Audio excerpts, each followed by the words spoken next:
Okay, what is up guys? It's your boy Swolem here, back again with another Wrath of the Lich King Classic video, this time with a webcam, because I'm doing this live on Twitch.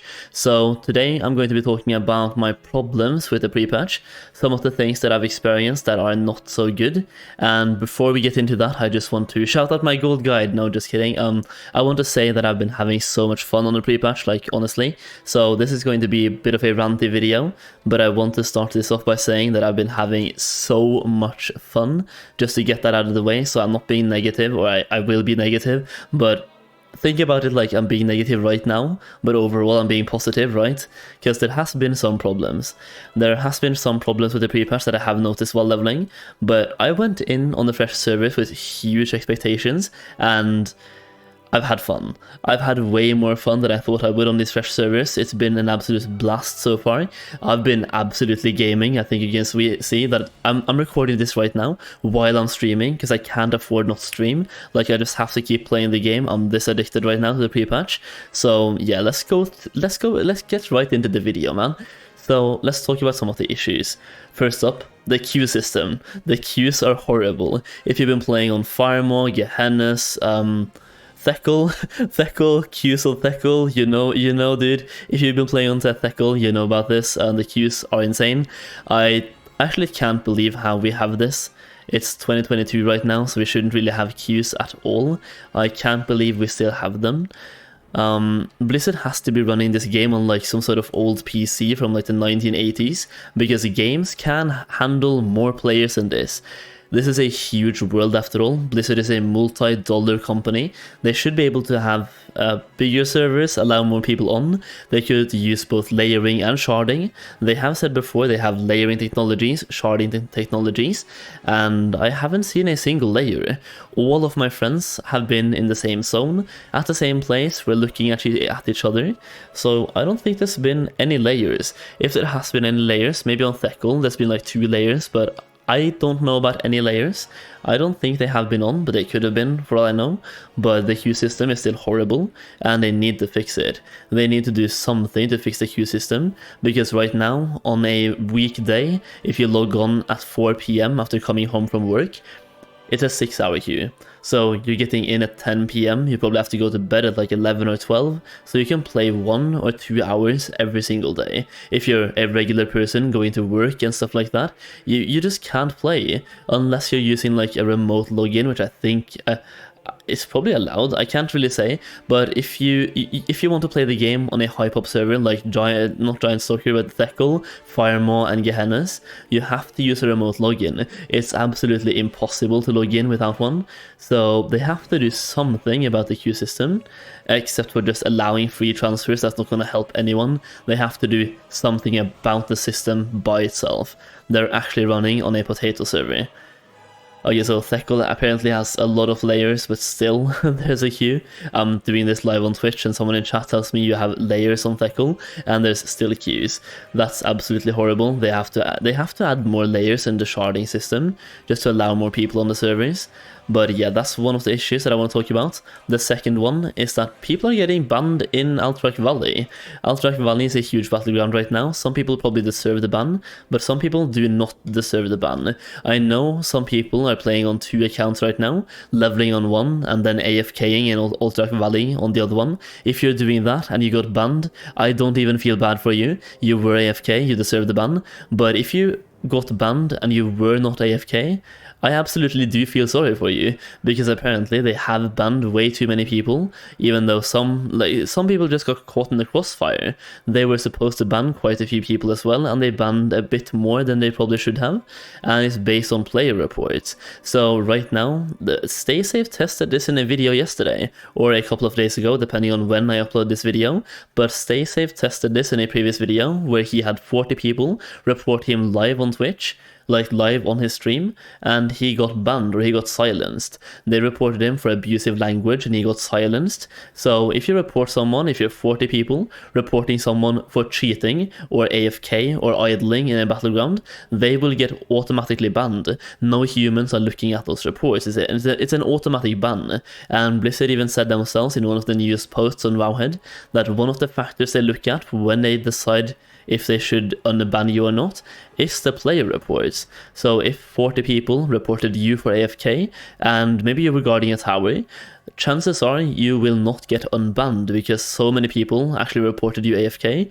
and when they look at the statistics, it says that you have no damage, 40 reports for being AFK, it looks like you were AFK, but in reality you were guarding a tower, right? So it's gonna be difficult for them, and it kind of just sucks, right? Now let's talk about some actual in-game issues that I noticed while leveling.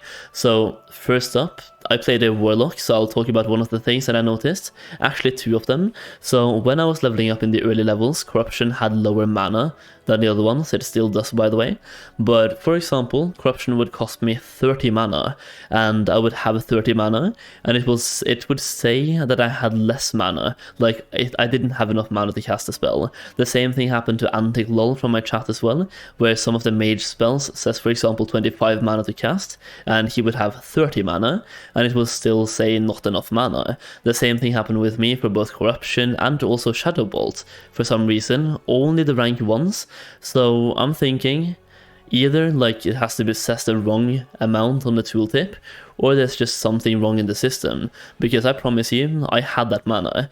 There's also one thing that happened that I'm kind of happy about, but it's not intentional. Every time that I had my demon up and I would use my flying mount, it would give me a soul shard, because it took my demon away. But when I dismounted, it would keep my soul shard in my bag and automatically summon my demon again. So it was an infinite soul shard farm. I would just mount up with my fly mount, and I would get a soul shard, dismount, mount up again, dismount, mount up again, and dismount. It was an infinite soul shard glitch where I could just farm as many soul shards as I wanted to. It would take me like 1 minute and I had a cap on soul shards. So that's one of the things I'm kind of happy about, but at the same time, when I didn't need the soul shards, it was kind of terrible because I had to manually delete every single one of them, right? Which is kind of tedious. Okay, one more bug. I was leveling with a hunter friend, and every single time, not every single time, every now and then when he would mount up, the pet talents would reset. This happened with both ground mounts and flying mounts, so just mounting up, the pet talents just reset by themselves. So you would have to go back to your talents, go to your pet talents, and reapply every single talent point over and over and over again, which also, once again, is kind of tedious. Okay, one more thing I want to talk about real quick is this vendor right here. So there's a reason why I'm where I am. Actually, I have one more thing to talk about afterwards as well. So this vendor has been selling Arctic fur ever since the reset that happened 1.5 hours ago, the maintenance.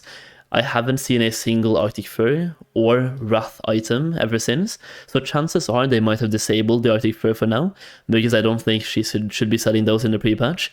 So they might have disabled that for now and re-enable it in Wrath, or maybe someone just logged on before me and picked it up. I can't really confirm, but I have a theory that they have disabled this. So yeah, one more thing though. I'm a huge Blizzard shill, so I bought the Deluxe Edition, this mount, wherever it is, mounts, here we go. I bought this mount right here. I could not use it for 6 days. I finally got to use it like yesterday, on Tuesday. I had it on my fresh service this weekend, so Saturday, I had it on my fresh server, but yesterday I got it on Firewood. It took me until yesterday, that is 6 days, just to get an item that I paid $80 for. Well, I got the item and a boost. I paid $80 for this. It is a deluxe premium service. Like, I'm paying a monthly sub, I paid a box price of $70. It took me 6 days to get the item on my main server. I even opened the ticket, and the ticket had 6 days wait time to get a response, so I just abandoned the ticket. And finally, I did get it eventually. I got it yesterday, so I have it now, but it took me 6 days just to get the item, which is terrible. And then yesterday, when I was running around on my flying mount, I had the mount in my bag, like I had the mount right here. I tried to mount and it said you don't know this spell, or you don't have access to this spell. I had it. It's in my mount, it's in my collection. I could not use it. There's been so many things with the pre-patch that has been kind of buggy in my opinion, and so many small problems. But either way, I've had fun. I just wanted to talk about some of my frustrations, just rant a little bit on a video for you guys. So I want to ask you, did anything weird like that, any bugs or anything happen to you in the pre-patch? Did you have any problems? Let me know in the comments down below. And let me know what you feel about the webcam on the video. It's kind of weird for me doing webcam stuff. I've never streamed with a webcam either. I just started doing that now, so it's a little bit awkward, but it is what it is, right? So let me know. Follow me on Twitch, by the way. The link is down below. Check out my gold guide if you're into gold making. The link to that as well is down below. I think that's pretty much it. Thank you so much for watching, and I'll see you again very soon.